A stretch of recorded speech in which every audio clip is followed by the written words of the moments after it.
Di sebuah buku disebutkan bahwa pendiri Nahdlatul Ulama selain ulama-ulama yang telah dikenal ditambah oleh seorang khatib. Leluhur mereka tidak punya andil apapun di dalam kesejarahan bagaimana menyebarkan Islam, tapi mereka ingin ditulis leluhurnya sebagai penyebar agama Islam. Leluhur mereka tidak ada andil di dalam perjuangan kemerdekaan Indonesia, tapi hari ini mereka ingin dicatat leluhurnya sebagai pejuang kemerdekaan Indonesia. Padahal leluhur mereka adalah orang-orang yang ikut Belanda menjadi antek-antek Belanda.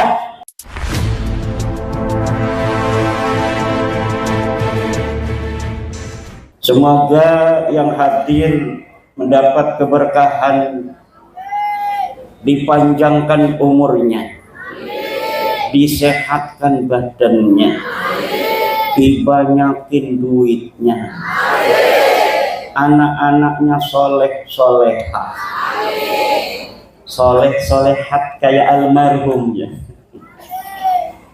Semoga kita semua yang hadir dihitung malam hari ini sebagai amal soleh, idkhalus surur, memberikan kebahagiaan pada keluarga besar almarhum Kiai Haji Raden Soleh Solehat dan keluarga besar. Selain itu mudah-mudahan kita semua kesawaban daripada keberkahan beliau ketika hidup, amal soleh dan doa-doa baik beliau untuk umat Islam. Mudah-mudahan kita termasuk di dalam doa-doa beliau. Malam hari ini adalah malam kita memberikan doa untuk almarhum Kiai Saleh Salehat, dan juga malam hari ini adalah merupakan tanda dari baktinya anak cucu keluarga besar almarhum al-maghfurlah untuk beliau. Salah satu bukti bahwa anak dan cucu berbakti kepada ayah dan kakeknya adalah dengan cara menghaulinya. Baik menghaulinya itu hanya dengan membacakan surat Yasin 7 orang, maupun seperti malam hari ini yang luar biasa dengan mengundang tetangga, mengundang jamaah, mengundang para santri, para kiai. Tentunya apa yang dipersiapkan terhitung sebagai amal bakti seorang anak kepada ayahnya, seorang cucu kepada kakeknya, seorang istri kepada suaminya. Walladzina ja'u min ba'dihim yaquluna rabbana ighfir lana wa li ikhwanina alladzina sabaquna bil iman wa la taj'al fi qulubina ghillan lil ladzina amanu innaka rabbana innaka ra'ufur. Dan orang-orang yang datang setelah mereka, yaitu anak, santri, dan semua orang yang mengikuti orang-orang yang beriman di dalam imannya, mereka berkata, ya Allah, ampunilah kami dan ampunilah orang-orang yang telah mendahului kami dalam keimanan. Wala taj'al fi qulubina ghillan lil ladzina amanu, dan jangan jadikan di dalam hati kami ghillan, unak-unak, lil ladzina amanu, bagi orang-orang yang beriman. Kata Syekh Nawawi Tenara ketika menafsiri ayat wala taj'al fi qulubina ghillan, ay fayambaghi lil mu'mini ayyadhkuras sabiqina bid-du'a'i war rahmah, faman lam yakun kadzalika kana kharijan an jumlatil mu'minin. Kata Syekh Nawawi Tenara dalam tafsir Munirnya, sebanyumasnya, yang bagi sebanyumasnya. Kalau orang Jogja seyogenya, kalau orang Banyumas sebanyumasnya. Lil mu'mini, bagi orang-orang yang beriman, ayat kuras sabiqin, untuk menyebut orang-orang yang telah lalu, bidu'ai warahmah, dengan doa dan kasih sayang. Faman lam yakun kadzalik, maka siapa orang yang tidak seperti itu, tidak menyebut orang-orang yang telah tiada dengan doa dan kasih sayang, bi andakarahum bisu'in, seperti dia menyebut orang-orang yang telah lalu dengan kejelekan-kejelekannya, kana kharijan min jumlatil mu'minin, maka dia keluar daripada rombongan orang-orang beriman. Selain untuk menyebut orang-orang yang telah berlalu dari keluarga kita, yang telah tiada, haul juga adalah sebagai instrumen bagaimana kita bisa mentauladani kebaikan-kebaikan perjuangan yang pernah dilakukan oleh orang tua kita, oleh guru kita. Kemudian kita mengikuti jalan-jalan mereka. Dan juga acara haul seperti ini adalah upaya kita tetap melestarikan nama beliau, mencatat sejarahnya dalam memori, mencatat sejarahnya dalam ingatan. Alangkah lebih baiknya sejarah itu juga dicatat di dalam catatan. Untuk apa? Agar suatu masa, suatu ketika sejarah ini tidak hilang dari ingatan. Ada catatan sezaman. Bagaimana sepak terjang dari almarhum, siapa istrinya, anaknya berapa. Kalau diketahui silsilahnya kemana. Biar apa? Biar suatu saat, suatu masa tidak ada orang yang membelokkan silsilahnya. Ngikutin. Zaman sekarang banyak makam-makam yang silsilahnya belok. Betul? Banyak sejarah-sejarah yang tidak berjalan seperti apa adanya. Ada upaya-upaya perebutan peran-peran kesejarahan. Orang di masa lalu berjuang untuk negara dan bangsa. Leluhur orang Banyumas terkenal sebagai pasukan-pasukan Dipa Negara. Pangeran Diponegoro yang pada tahun 1825 berjuang membela bangsa, berjuang mengusir penjajah. Bahkan di Banyumas ini banyak sekali yang masih keturunan dari Pangeran Diponegoro. Bagaimana beliau mau keluar dari istana Ngayogyakarta Hadiningrat,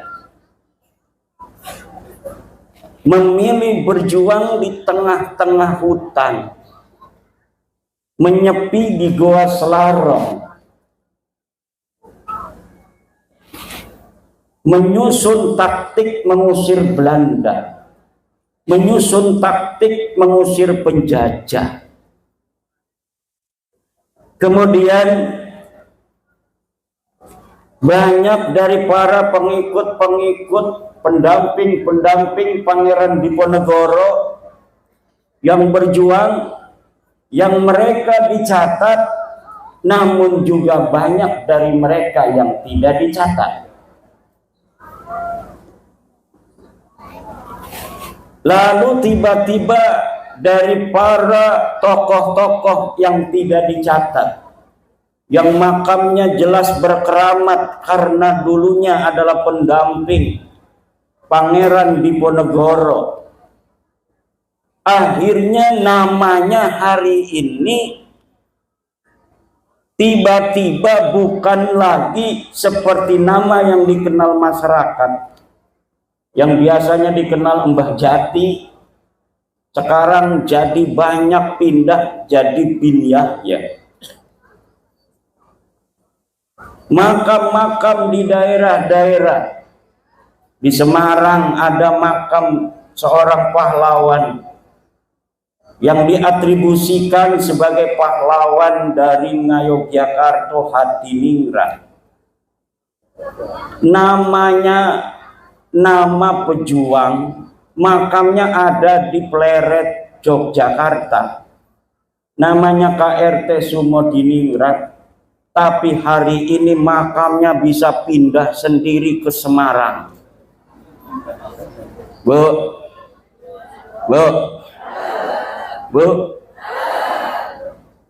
ngedengerin nggak? Ada makam pindah sendiri dari Jogja ke Semarang. Kedengaran? Kenapa dia sebagai pejuang Yogyakarta, mati di Yogyakarta, dimakamkan di Yogyakarta, hari ini makamnya pindah dewek Melakuning Semarang?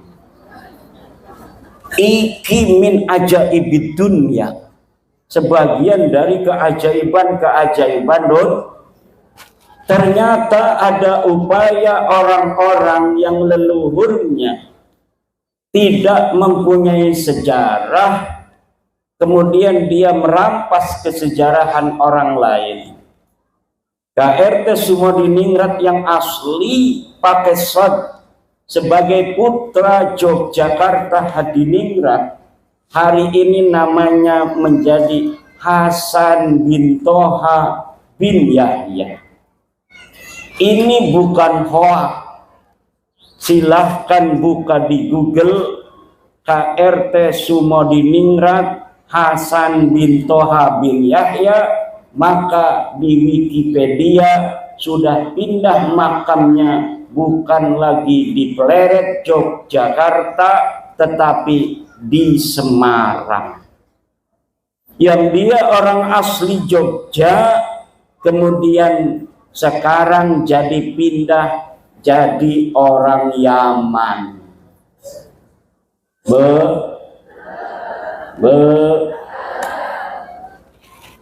Nanti Kiai Raden Soleh Solehat, kalau hari ini anak cucunya nggak mau ngekholin, nggak mau ditulis juga sejarahnya, silsilahnya ke atas sampai Wali Songo, Sunan Prapen, Sunan Giri, itu nanti bisa jadi Bin Yahya juga.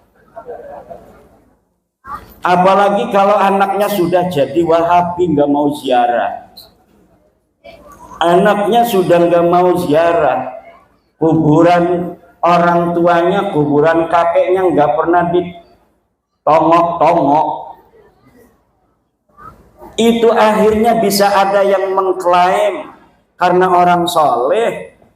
Kata sebagian ulama, di makamnya itu akan ada malaikat-malaikat yang mengamini doa-doa orang yang mendoakan daripada orang soleh yang ada di dalam kuburan itu.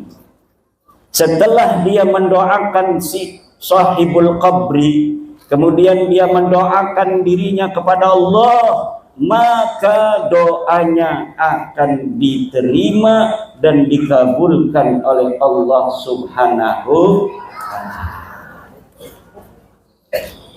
Orang NU suka ziarah, betul? Orang NU suka, cuma suka ziarahnya ya ziarah saja. Kiai-kiai kita ziarah sama santri ke Sunan Kalijogo, ya ziarah, hadarat, baca Fatihah, baca Alif Lam Mim, baca ayat kursi, berdoa, pulang, betul? Makanya para wali tidak pernah dijadikan pusat kegiatan.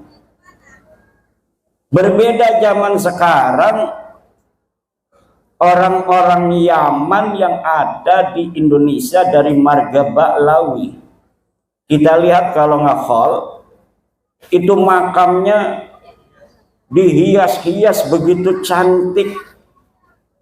Nisannya itu nggak kelihatan karena dihias oleh kembang-kembang. Kuburannya dihias kembang-kembang. Kemudian jadi pusat kegiatan haul. Lah orang NU kalau haul ya di rumah, di pondoknya, bukan di makamnya, betul? Ini haul. Haulnya ya di rumah, haulnya di lingkungan kita. Gak ada orang NU haulnya di makam. Nanti yang hadir pocong kuntilanak.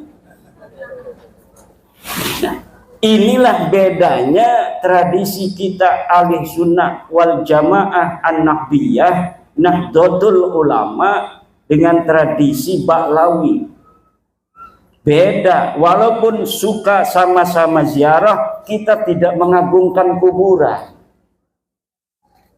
Kita bukan muadzimul qabri wa abidil qabri. Kiai-kiai jarah di Sunan Gunung Jati, ya jarah saja. Gak ada habis jarah nyium-nyium batu nisan, kayak nyium istrinya. Gak ada. Betul apa tidak? Dan ini yang harus dijaga. Kenapa? Walau kita ini adalah orang yang suka ziarah, tapi kita bukan orang yang mengagungkan kuburan. Yang diagungkan oleh kita adalah Allah Subhanahu wa ta'ala. Jangan sampai kuburan menjadi pusat kegiatan. Karena lama-lama kita akan nampak seperti orang yang menyembah kuburan. Kita mendoakan orang-orang yang sudah tiada dari keluarga kita. Kita mendoakan orang-orang yang berjasa pada masa lalu dalam menyebarkan agama Islam. Jangan sampai putus hubungan kita walaupun dia sudah tiada. Tapi bukan berarti kita harus nampak seperti orang yang menjadikan kuburan sebagai Ka'bah. Ka'bah kita ada di Mekah. Raudhah kita ada di Madinah. Hari ini kita lihat ada orang-orang yang menciptakan raudhah baru. Kita lihat kemarin seorang Habib yang ada di Solo, tetangganya Ki Ukit. Dia jarah ke Tarim, ini kuburan Fakih Muqaddam, ini kuburannya Habib siapa. Itu katanya antara kuburan ini dan kuburan itu raudhatun min riyadil jannah. Itu tasyabuh dengan ucapan Rasul, antara mimbarku dengan makamku adalah raudhatun min riyadil jannah. Raudhah itu hanya ada di Masjid Nabawi, jangan bikin-bikin raudhah. Seperti mau mindahin, mau ngalahin raudhahnya Nabi Muhammad dengan raudhah palsu, raudhah jadi-jadian. Ini saudara-saudara yang sedang terjadi. Seakan-akan kita mau diarahkan berpaling dari Mekah menuju tempat lain, dari Madinah menuju tempat lain. Kuburan Nabi Hud yang ada di Hadramaut ditawafin kayak nawafin Ka'bah. Itu berarti mindahin keramatnya Mekah, syarafnya Mekah. Katanya ada raudhah antara kuburan dan kuburan di Tarim. Ini mau memindahkan syaraful Madinah.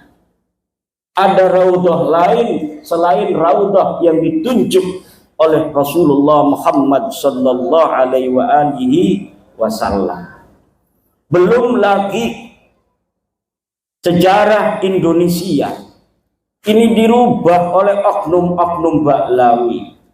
Katanya Presiden Soekarno sebelum mengumumkan, memproklamasikan daripada proklamasi kemerdekaan Indonesia, beliau malamnya itu sowan minta restu kepada seorang kafir. Ditolak oleh pakar sejarah Profesor Anhar Gonggong bahwa yang seperti itu tidak ada. Kemudian sejarah NU, Nahdlatul Ulama, organisasi kita, orang-orang santri, pengikut-pengikut kiai, organisasinya Nahdlatul Ulama dibentuk tanggal 31 Januari 1926.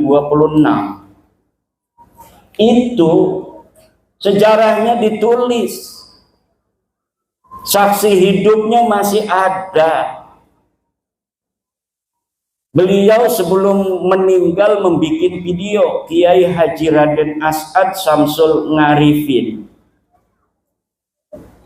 bahwa Kiai Khalil Bangkalan memberikan pesan kepada beliau Kiai As'ad untuk menyampaikan tasbih dan tongkat kepada Hadratus Syekh Mbah Hasyim Asy'ari untuk mendirikan Nahdlatul Ulama. Kemudian Mbah Hasyim Asy'ari menyusun circle jaringan kiai-kiai pesantren di tanah Jawa. Kemudian berkumpullah ulama-ulama Surabaya di Surabaya, dan kemudian diadakan rapat pendirian Nahdlatul Ulama oleh kiai-kiai Surabaya dan Mbah Hasyim Asy'ari dan yang lainnya. Kemudian berdirilah Nahdlatul Ulama.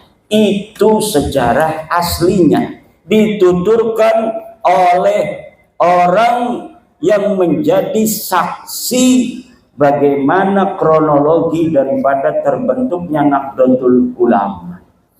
Tapi hari ini di sebuah buku disebutkan bahwa pendiri Nahdlatul Ulama selain ulama-ulama yang telah dikenal, ditambah oleh seorang kabib, namanya Kabib Hasyim bin Yahya.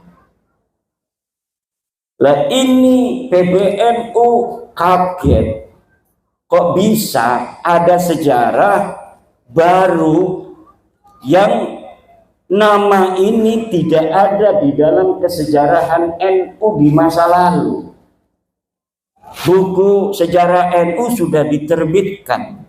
Kok sekarang ada upaya menambahi tokoh dalam sejarah yang dijadikan sebagai pendiri NU, padahal nama ini tidak ada pada masanya ikut mendirikan NU.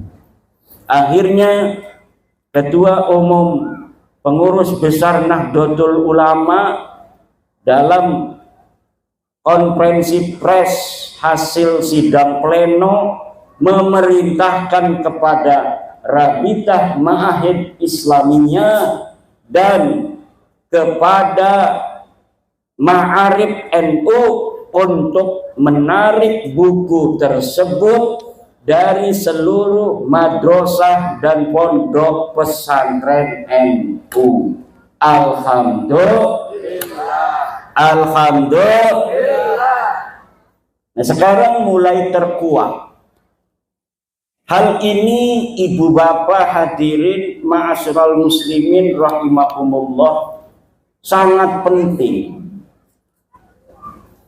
Jangan-jangan kalau kita tidak memiliki perhatian yang besar terhadap sejarah bangsa kita, maka kita akan dipisahkan oleh kesejarahan leluhur kita di masa lalu.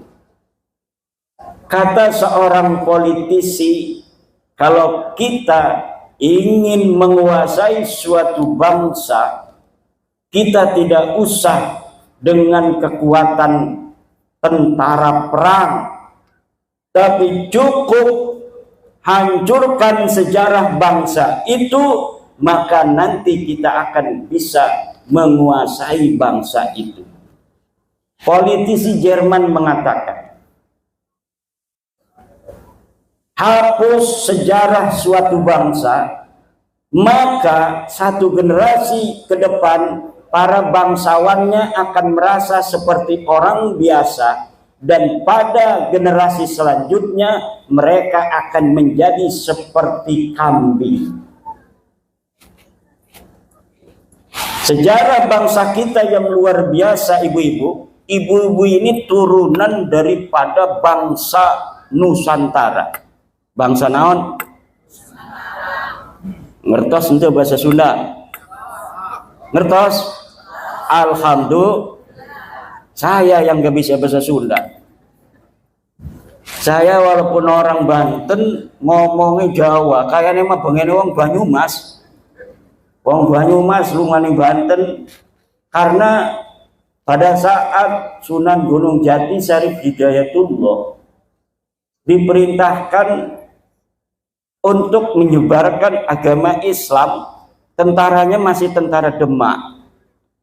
Tentara Demak itu ya dari Demak, Semarang, Brebes, Tegal, Banyuwangi, Pemalang, Cirebon, datang ke Banten. Jadi yang bersama dari para penyebar agama Islam Banten pertama itu banyaknya orang-orang Demak, orang-orang Banyumas. Maka ngomongnya bodoh. Orang oh kayak wong Solo. Ada ngapa? Wong kresek tenara ngomongnya ngapa? Apa sih lah? Ada karo Kang Agus Mariono dari PKC Cina. Kata Pak Andi Kurniawan, ini orang-orang yang sedang meluruskan sejarah Indonesia ini. PWI, Perjuangan Wali Songo Indonesia, Laskar Sabilillah ini antek-antek Cina komunis. Pimpinannya 3, 1 Agus Mariono. Ini orangnya nih. Yang ketua PWI Banyumas. Itu disebutin oleh Andi Kurniawan orang HTI. Kedua Mogi Tubagus Mogi Nurpati. Ini antek Cina bener nih. Kelihatan. Yang ketiga baru saya Imaduddin. Katanya antek Cina.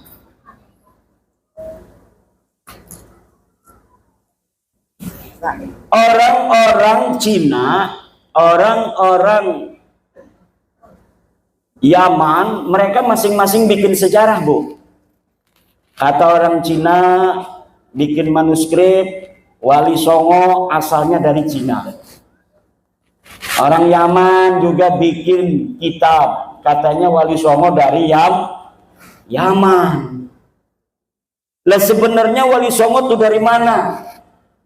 Ya, Wali Songo itu zuriat Rasulullah Muhammad sallallahu alaihi wasallam yang menyebarkan agama Islam di tanah Nusantara, dari Aceh, Mandailing, Natal, Minangkabau, Lampung, Banten, Jawa Tengah, Banyumas, Mataram, kemudian Surabaya, Madura, ke Bali, ke NTT, ke Papua, ke Maluku, Sulawesi, Kalimantan.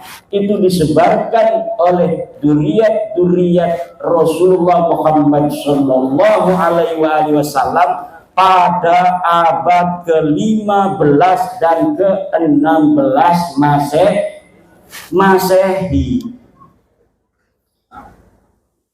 Tapi kemudian sekarang ada manuskrip bahwa Wali Songo itu nasabnya ke Cina. Namanya Cina semua. Ada lagi satu manuskrip rebutan ini, bahwa Wali Songo nasabnya ke Yaman. Lah, ini sebenarnya kemana Wali Songo? Kita keluarga Wali Songo memiliki manuskrip yang setelah bab nasab ini muncul ke permukaan mulai dibuka.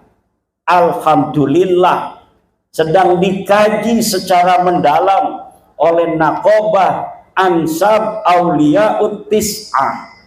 Dan kemarin ketika Rizik Syihab berceramah keliling di Jawa Barat mengatakan bahwa Wali Songo adalah Ba'lawi, langsung dibantah oleh Ketua Naqobah Ansab Wali Songo, Kiai Haji Ilzamuddin dari Madura, bahwa Wali Songo bukan Ba'lawi.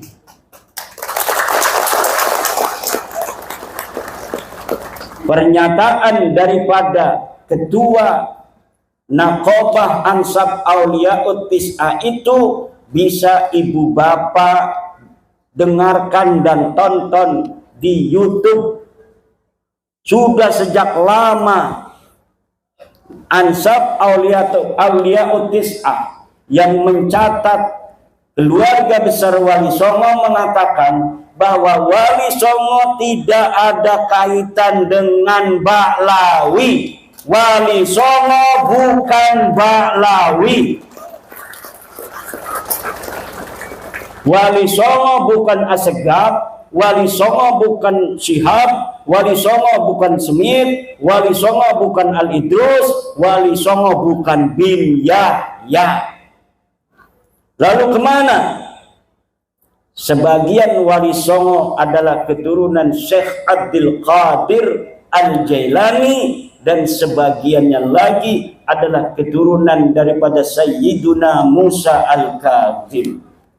Dan bulan ini Naqobah Wali Songo akan mematangkan pendalaman manuskrip ke Yunan dan ke Pakistan. Karena ternyata manuskrip yang ada di Pakistan, Yunan, Uzbekistan itu mencatat bagaimana perjalanan kronologi daripada perpindahan leluhur Wali Songo kemudian sampai datang ke Indonesia, menyebarkan agama Islam di Indonesia. Ini masih ada dan masih tercatat. Alhamdulillah. Doakan mudah-mudahan secara presisi. Ini masih belum final 100%, sejarah Wali Songo karena adanya pembelokan pada tahun 1960 Masehi. Setelah merdeka itu terjadi pembelokan silsilah.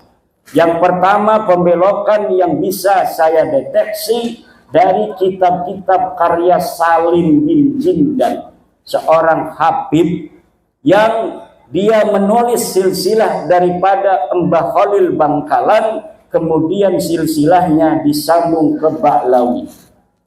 Yang kedua yang telah diterbitkan oleh Ba'lawi adalah kitab Samsuddohiro. Kitab Samsuddohiro karya Abdurrahman Al-Masbur tahun 1984, baru puluhan tahun kemarin, mencatat silsilah Wali Songo disambungkan kepada seseorang bernama Abdul Malik Azmat Khan bin Alwi Amul Faqih bin Muhammad Sohib Mirbat Ba'alawi. Ternyata setelah saya mempelajari sosok-sosok ini yang disebutkan oleh Ba'lawi untuk nama-nama yang disambungkan kepada Wali Songo, semuanya namanya fiktif. Namanya fiktif. Tidak ada orang bernama Abdul Malik Azmat Khan. Tidak ada orang bernama Abdul Malik Azmat Khan. Ketika Ba'lawi setelah diteliti oleh saya, nasabnya tidak tersambung kepada Rasulullah Muhammad Sallallahu Alaihi Wasallam, mereka tidak mau putus sendirian. Mereka ingin Wali Songo juga bareng-bareng putus. Akhirnya dulu mereka mengatakan kayak Bahar Smith bahwa Wali Songo tidak punya keturunan. Sekarang mereka mengakui rame-rame Wali Songo punya keturunan. Dulu silsilah Wali Songo ke Nabi Muhammad suruh diturunkan yang dipasang oleh kiai-kiai itu bahwa Wali Songo tidak tersambung. Pakar nasab mereka masih ada di YouTube mengatakan bahwa Wali Songo tidak tersambung kepada Nabi Muhammad. Tapi sekarang mereka rame-rame ngomong sambung Wali Songo itu adalah keturunan dari Ba'lawi. Takbir. Gimana dulu katanya bukan. Bahkan ada seorang turunan Wali Songo diundang ceramah di Bekasi. Tahu panitianya kalau dia keturunan Sultan Maulana Hasanuddin dari Banten. Kalau Sultan Maulana Hasanuddin kan anaknya Sunan Gunung Jati Syarif Hidayatullah. Panitianya tahu kalau Syarif Hidayatullah keturunan Nabi Muhammad. Yang dia tahu turunan Nabi Muhammad gelarnya Kabib. Ditulis di sebuah banner, ikuti ceramah agama oleh Al-Habib Tubagus Ahmad. Ini tiba-tiba ini dari Ba'lawi bawa Mukibin mukulin Tubagus dari Banten itu yang ditulis oleh panitia sebagai Al-Habib Tubagus Ahmad. Marah kita, apa urusan lo? Itu katanya pakai nama-nama Al-Habib. Al-Habib itu turunan Nabi. Sedangkan keluarga Sultan Banten itu tidak terbukti sebagai keturunan Nabi. Dulu sekali. Sekarang mereka datang rame-rame mohon-mohon jarah bawa ribuan orang mohon maaf kepada Sultan. Tunduk-tunduk nangis-nangis di makam Sultan Hasanuddin. Ya Sultan, ya Sultan. Dulu ngeledek-ledek, sekarang datang rame-rame nangis-nangis. Sebagai petunjukan kepada Wali Songo, terutama Sultan Maulana Hasanuddin Banten bin Sunan Gunung Jati Syarif Hidayatullah. Tapi air mata buaya kita sudah tahu. Kita sudah mengerti. Tetapi minimal dengan mereka ziarah itu menunjukkan bahwa mereka sudah tunduk kepada Wali Songo.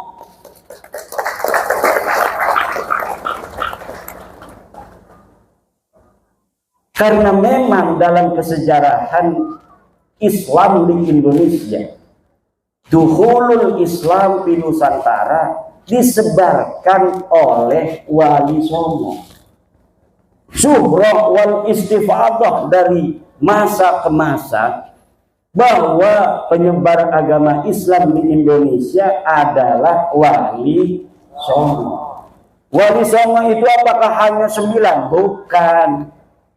Wali Songo itu istilah untuk orang-orang yang setiap generasi menyebarkan agama Islam di Nusantara. Tetapi untuk di Jawa itu jumlahnya kebetulan 9. Jadi ketika kita mengatakan penyebar agama Islam di Indonesia adalah Wali Songo, itu maksudnya adalah wali-wali walaupun bukan 9 yang ada di Nusantara. Karena di Aceh sebelum Jawa sudah beragama Islam, disebarkan oleh para wali-wali.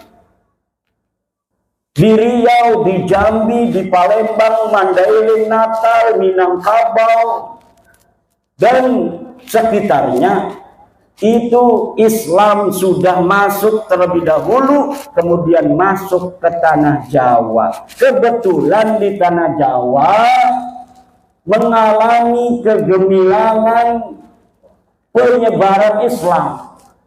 Di tanah Jawa ini orang-orang yang menyebarkan agama Islam waktu itu ditulis oleh Agus Sunyoto memiliki kecemerlangan, memiliki kegemilangan di dalam menyebarkan agama Islam. Akhirnya dalam waktu yang tidak terlalu lama orang Jawa mayoritas masuk Islam pada abad ke-15 dan ke-16. Alhamdulillah. Kalau melihat dari Banten saja,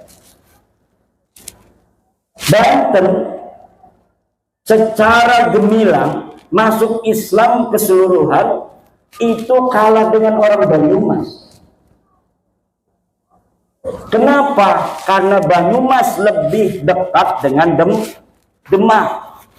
Sudah ada orang Islam di Banten, masih di daerah utara, daerah-daerah pantai yang memiliki interaksi dengan pedagang-pedagang Islam dari Arab, dari Pasai, dari Perlak, Gujarat.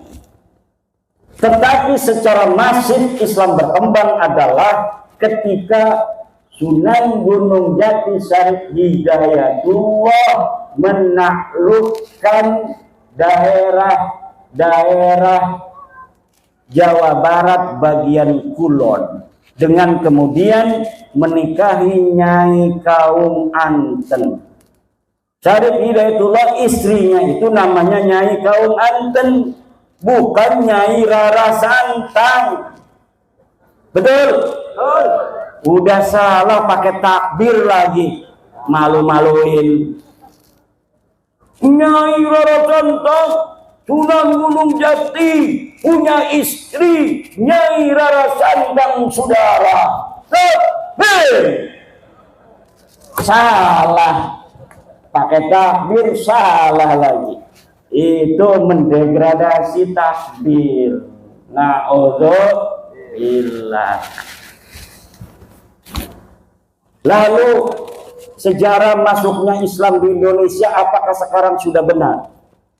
Lihat di kitab-kitab yang dikarang oleh Ba'lawi. Ada beberapa kitab yang tidak beredar di kalangan umum, tidak beredar di kalangan pesantren, tapi bisa di-download di internet. Balawi mengarang, menulis sejarah masuknya Islam di Indonesia.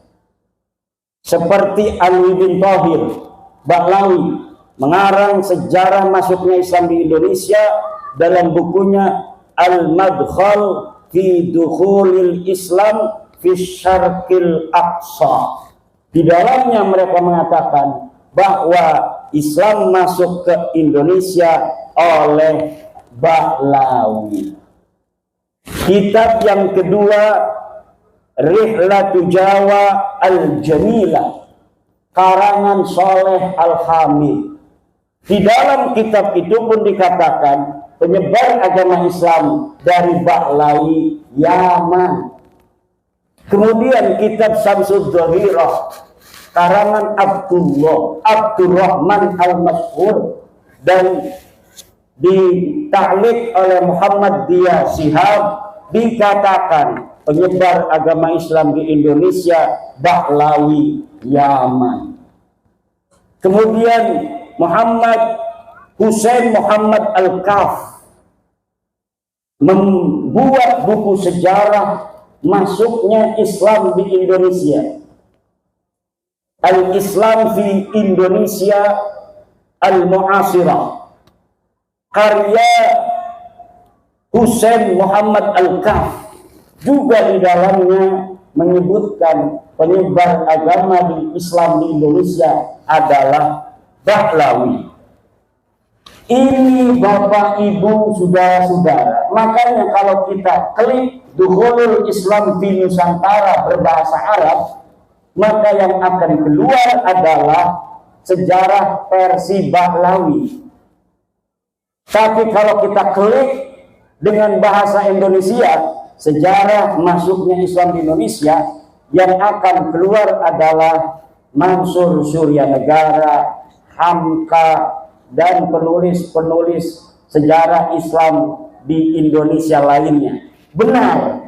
Tapi kalau kita kliknya dengan bahasa Arab, maka yang akan keluar kitab-kitab sejarah masuknya Islam di Indonesia karangan Ba'lawi. Dan kami mengajak kepada putra-putri Indonesia untuk melek sejarah. Yang bisa nulis bahasa Arab, tulis sejarah Indonesia dalam bahasa Arab. Yang banyak, judulnya macam-macam. Buka manuskrip dari Nusantara. Baca buku-buku antropologi, historiografi yang ditulis oleh orang-orang Portugis, yang ditulis oleh orang-orang Spanyol, yang ditulis oleh orang-orang Cina, yang pada abad ke-14, ke-15, ke-16 orang-orang dari Portugis sudah datang ke Indonesia, mencatat dalam Summa Oriental, mencatat dalam The Asia, mencatat di dalam kitab-kitab lainnya keberadaan Wali Songo di Indonesia pada saat itu. Tetapi hari ini sejarah itu banyak yang berubah. Maka para penulis, para pemuda yang punya YouTube-nya angkat masalah sejarah. Buka itu karya ulama-ulama Indonesia. Buka itu karya-karya ilmiah ulama-ulama kita dalam sejarah, angkat di dalam YouTube. Yang bisa nulis di web, nulis di web. Yang bisa nulis buku, nulis buku. Yang bisa di Instagram, Instagram. Yang bisa di Facebook, Facebook. Kenapa? Untuk melawan narasi-narasi sejarah yang dibelokkan oleh oknum-oknum yang ingin menguasai kesejarahan Indonesia masa lalu, agar mereka yang ada hari ini bisa mendapatkan manfaat dari apa yang ditulis oleh sejarah mereka tentang leluhur mereka yang palsu. Leluhur mereka tidak punya andil apapun di dalam kesejarahan bagaimana menyebarkan Islam, tapi mereka ingin ditulis leluhurnya sebagai penyebar agama Islam. Leluhur mereka tidak ada andil di dalam perjuangan kemerdekaan Indonesia, tapi hari ini mereka ingin dicatat leluhurnya sebagai pejuang kemerdekaan Indonesia. Padahal leluhur mereka adalah orang-orang yang ikut Belanda menjadi antek-antek Belanda. Surat-surat mereka masih ada. Bagaimana korespondensi mereka dengan Belanda? Doa-doa ulama-ulama mereka masih ada sampai sekarang di Leiden, Belanda. Saya pernah ke perpustakaan Leiden di Belanda, membaca doa-doa ulama-ulama mereka untuk kerajaan Belanda, untuk Ratu Wilhelmina, agar kekuasaannya di tanah Nusantara dilanggengkan oleh Allah Subhanahu wa Ta'ala. Tapi hari ini mereka ingin leluhurnya dianggap sebagai pejuang. Atau cara yang lain adalah orang-orang yang sudah jelas pahlawan seperti Imam Bonjol, kemudian nasabnya disimpangkan ke Baklawi. Katanya Imam Bonjol itu marganya bin Syihab, Pangeran Ponegoro marganya itu Bakbud apa? Asegaf. Macam-macam itu dibelokkan. Di Ponegoro marganya apa katanya? Ada Asegaf, dari keluarga Bakbud menganggapnya Pangeran Ponegoro Bakbud. Kemudian dari keluarga bin Yahya menganggapnya bin Yahya. Nah, nanti yang benar yang mana? Semuanya pengen leluhur mereka dianggap pahlawan. Walaupun mereka yakin itu pahlawan palsu, kenapa mereka enggak takut kepada Allah ketika mereka memalsukan itu? Ini pertanyaan besar. Kok kayak enggak takut sama Allah? Kok enggak kayak percaya adanya hari hisab? Mereka tahu Pangeran Diponegoro itu adalah putra daripada Hamengkubuwono III. Udah tahu ada sejarahnya. Dia asli orang Jawa. Tapi kenapa kemudian mereka tidak malu untuk membelokkan leluhurnya Pangeran Ponegoro diakui sebagai orang Yaman? Ini tidak masuk akal-akal fitri. Ini ada masalah dengan akal mereka ini. Kalau sampai ketahuan apa enggak malu? Buktinya sekarang sudah ketahuan. Tapi pelangga-pelangga bayar aku. Kemeliti. Kemudian ada Mbah Abdul Malik Banyumas. Mbah Abdul Malik Banyumas asli wong Banyumas, ngomongnya apa? Katanya itu adalah bin Yahya.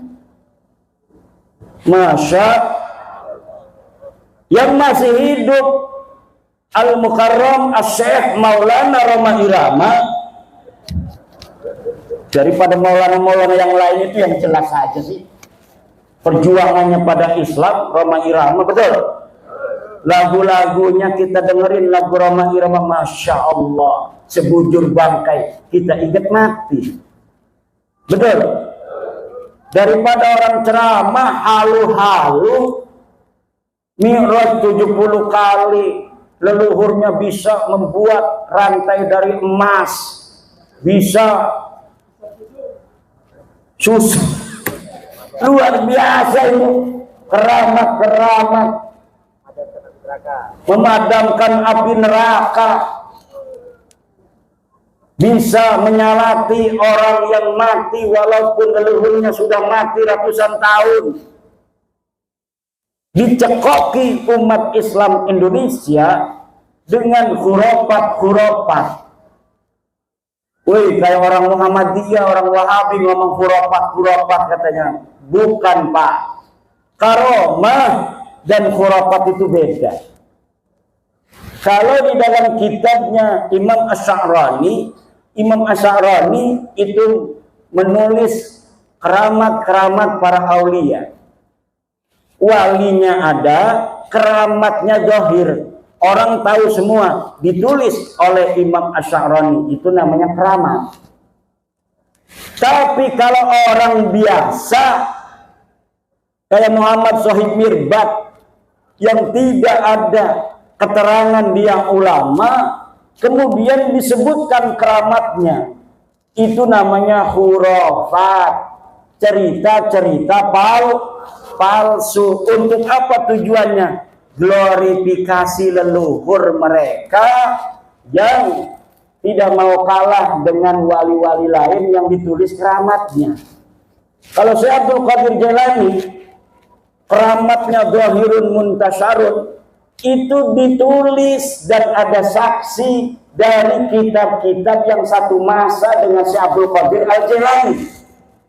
Syekh Abdul Qadir Al-Jailani satu masa dengan Ibnul Jauzi.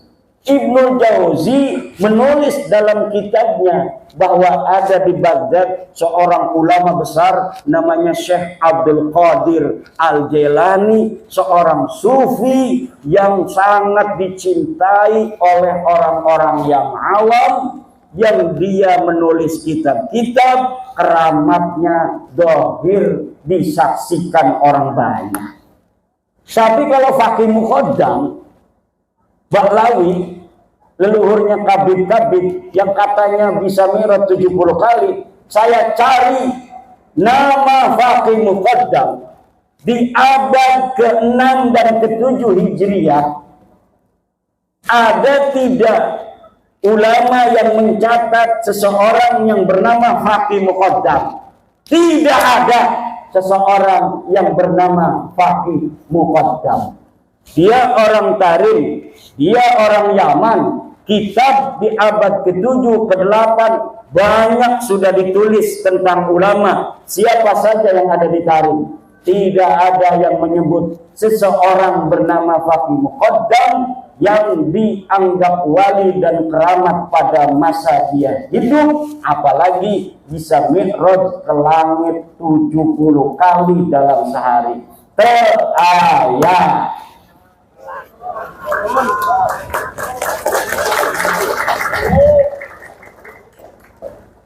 Mari kita jaga negara Republik Indonesia ini. Tugas besar bagi putra-putri Indonesia. Pembelokan sejarah yang terjadi baik dari sisi peradabannya maupun kemudian sejarah masuknya Islam di Indonesia, tugas besar. Wahai orang-orang di UI jurusan sejarah, calon-calon doktor sejarah, jangan asal comot referensi, tapi verifikasi referensi itu apakah referensi yang dapat dipercaya atau referensi palsu. Ada sebuah manuskrip namanya Negara Kertabumi, ditulis 1679. Disebutkan namanya karya Pangeran Arya Wangsakerta, putra daripada Raja Cirebon. Ditulis sejarah tentang Indonesia, silsilah para raja-raja, silsilah Wali Songo, Kebaklawi di situ. Tahunnya 1769-an. Tetapi setelah diuji oleh ahli filolog dari Universitas Indonesia, ternyata kertasnya kertas tahun 1960. Nama manuskripnya manuskrip Negara Kertabumi. Yang bawa HP, tulis ketik di Google search Negara Kertabumi palsu. Di situ Anda akan bisa membaca bagaimana pendapat para ahli tentang manuskrip Negara Kertabumi, yang salah satu yang ada di dalamnya menyebutkan silsilah Sunan Gunung Jati adalah binnya sama dengan Habib Kabir. Siapa yang memasukkan? Wallahu a'lam bishawab. Yang jelas beberapa sejarawan sudah mengutip dari naskah itu untuk dijadikan sebagai referensi. Jadi sebuah skandal ilmiah diciptakan pada tahun 1960-an, ditemukannya pada tahun 1970 itu naskah. Bisa jadi kertasnya itu kertas tahun 1960, tetapi ditulisnya 1970. Karena waktu itu kebetulan Pemda Jawa Barat sedang ada proyek untuk pencarian manuskrip. Mungkin ini skandalnya, ya ini lagi ada proyek nih, ratusan juta. Kita bikin aja manuskripnya, nanti supaya dibeli oleh pemerintah daerah waktu itu yang lagi mencari kesejarahan tanah Sunda. Ini, sekarang ini saya dapat untuk mengira-ngira, menganalisa. Kenapa sekarang ini saya agak cerdas di dalam membongkar kepalsuan-kepalsuan sejarah? Karena semenjak saya meneliti nasab Ba'lawi yang sudah terbukti bukan keturunan baginda Nabi Muhammad SAW ini, saya banyak membaca kitab-kitab sejarah Ba'lawi yang setelah dikolaborasi dan dimuqabalah dengan kitab-kitab lainnya, ternyata sejarahnya palsu. Bahkan ada satu kitab yang namanya Tarikh Sambal, baru diketemukan katanya manuskripnya, ternyata setelah diteliti pada abad 10 Hijriah itu yang dikatakan adalah sebagai tahun di mana Syekh Sambal ini hidup, ternyata orangnya saja Syekh Sambal ini terindikasi kuat fiktif. Dan kalau misalnya kitab Tarikh Sambal ini betul-betul dibuat dari manuskrip abad yang ke-10, mana sekarang manuskripnya? Katanya manuskripnya sudah hilang lagi. Kemudian ada kitab manuskrip asli, namanya manuskrip Tarikh Ibnu Hisam. Di dalam Tarikh Ibnu Hisam tidak ada berita tentang Fakih Muqaddam. Tetapi kemudian ketika dicetak oleh Muhammad Al-Habsyi, di dalam versi cetaknya itu ada nama Fakih Muqaddam.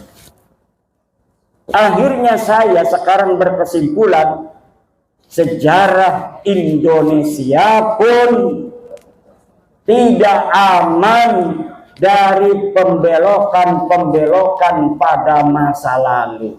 Maka kerja keras Mbah Dunyo akhirat. Ini youtuber-youtuber cerdas dari Banyumas, karena memang terahnya ini terah pejuang orang-orang Banyumas. Youtubernya juga nggak punya urat takut sama sekali.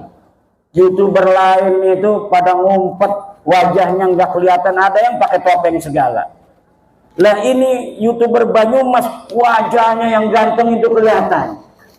Masya Allah. Dan ketika tesis saya keluar, kebanyakan youtuber yang mengangkat tentang tesis saya itu dari Banyumas dan sekitarnya.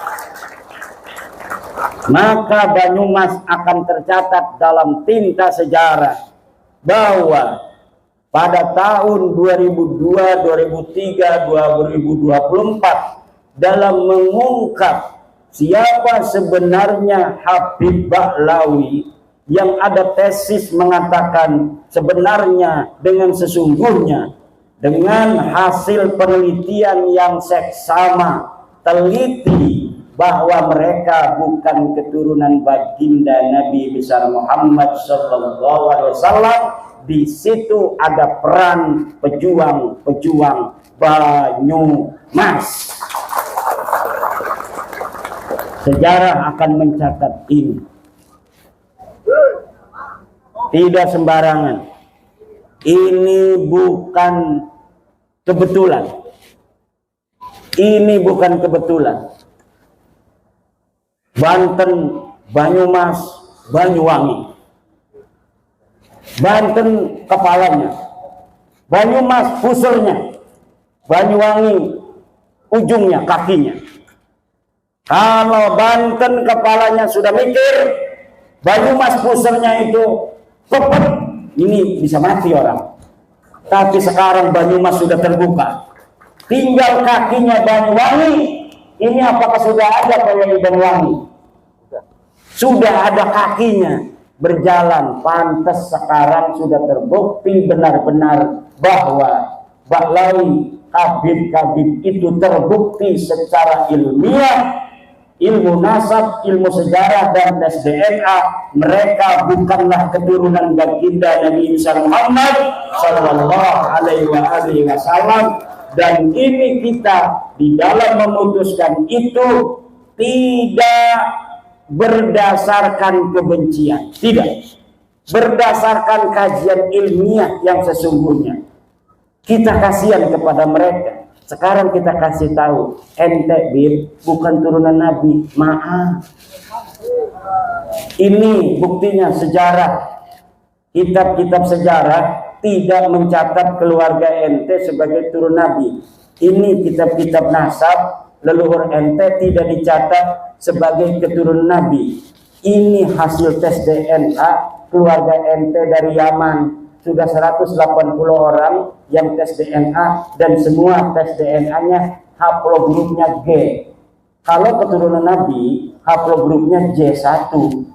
Kalau orang-orang yang haplogrupnya G, itu menunjukkan dia bukan keturunan Nabi, tapi mereka juga bukan orang Arab. Haplogrup G itu orang Turki yang ada hidup di wilayah Kaukasus. Ini sudah final. Tinggal dipatehain malam ini. Patehain kan nih? Kita patehain bahwa bapak-bapak, ibu-ibu yang hadir pada malam hari ini sudah final hasil penelitian bahwa satu, Ba'lawi, Habib ini dari bin Syihab, bin Semit, As-Segaf, Al-Idrus, bin Yahya, dan sebagainya, bukan keturunan baginda Nabi besar Muhammad sallallahu alaihi wasallam. Bibarakati jami'il awliya ittis'ah, bibarakati jami'i awliya'i fi Banyumas, bi jami'i barakati wa karamati Arya Mandalika, wa bibarakati wa karamati Syekh Sunan Gunung Jati Syarif Hidayatullah, wa bibarakati wa karamati Syekh Abdul Qadir Al-Jailani radhiyallahu anhu. Al-Fatihah. Alhamdulillah.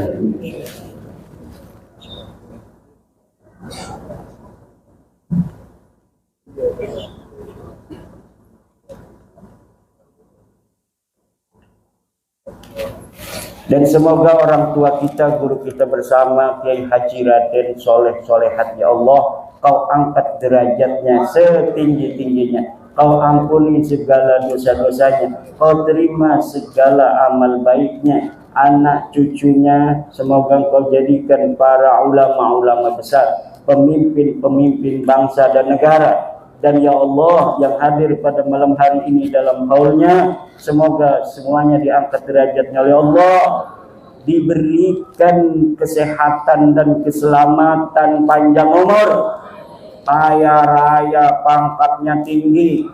Polisi yang sekarang hadir ya Allah jadiin Kapolri, tentara yang hadir jadiin Panglima TNI. Kalau tidak beliau nanti anak cucunya, amin ya Allah ya Rabbal.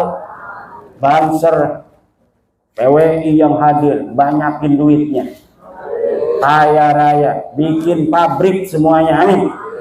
Kita bangun Banyumas ini, sini pabrik sendal, sini pabrik sepatu, yang punya Banser dan PWI, amin. Ibu-ibunya nikahin anak perawannya sama Banser. Kiai aja dijaga, apalagi anak ibu-ibu. Amin. Mau pilih Banser apa pilih Kiai? Jawab. Banser kalah. Kayaknya Kiai katanya. Bu, Kiai mah udah punya istri, nggak apa-apa. Bu, sama Kiai boleh. Udah punya istri nggak apa-apa. Kalau Banser masih jejaka, Kiai udah punya istri boleh nggak apa-apa. Itu jawab sendiri saya.